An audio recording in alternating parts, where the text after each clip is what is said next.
Hello friends, इस video में हम क्लास 10th का मॉडल सेट का प्रैक्टिस करने वाले हैं। ये मेरा सेट 1 है। तो चलो वीडियो शुरू करते हैं।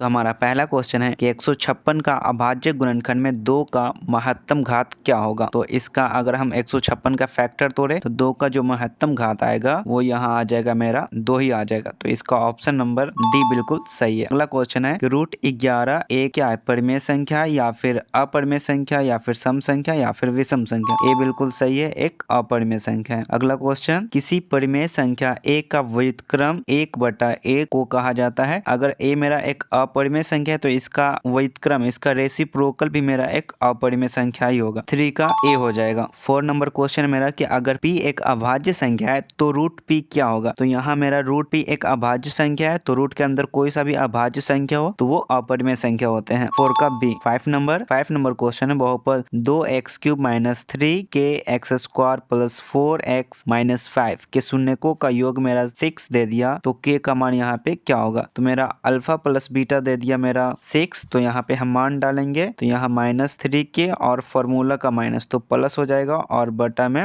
2 और बराबर हो जाएगा 6 का। तो अब हम यहाँ से काटेंगे तो जो मेरा k का फाइनली आंसर आएगा 4 आ जाएगा। तो इसका है तो 5 का आंसर आएगा मेरा डी। 6 नंबर है, x² + 7x + 12 के शून्यक अल्फा बीटा हो। तो इसका यहाँ पे भी हमें शून्यकों का योग बोल रहा है, तो शून्यकों का योग हो जाएगा अल्फा प्लस बीटा -b/a होते हैं इसका फॉर्मूला। तो 6 हो जाएगा मेरा -7/1 यानी -7a एकदम सही है 6 का। p के मान जिसके लिए बहुपद x³ + 4x² - px + 8 इसके पूर्णांक पूर्णतया x - 2 से विभाज्य है, यानी जो मेरा ये बहुपद दे दिया वो x - 2 से विभाज्य है, यानी इसका जो x - 2 है ये इसका एक फैक्टर है। तो हम इसको 0 से बराबर कर देते हैं, तो x का मान मेरा आ जाएगा यहाँ पे 2। अब ये हम x का मान को ये बहुपद में डाल के देखते हैं तो ये पूरा 0 हो जाएगा। तो px के जगह पे हम यहाँ पे मान डालेंगे, x का मान 2 डालेंगे तो ये पूरा 0 हो जाएगा इधर। तो अगर हम यहाँ पर p का मान निकालें तो ये आ जाएगा p का मान 7 का d हो जाएगा, 16 आ जाएगा इसका आंसर। अगला क्वेश्चन है, द्विघात बहुपद की शून्यकों की संख्या होती है। तो द्विघात बहुपद की शून्यकों की संख्या 2 होते हैं, जितने घात के बहुपद होंगे उसका शून्यक भी उतना ही होगा। अगला क्वेश्चन है 9 नंबर कि x + 2y -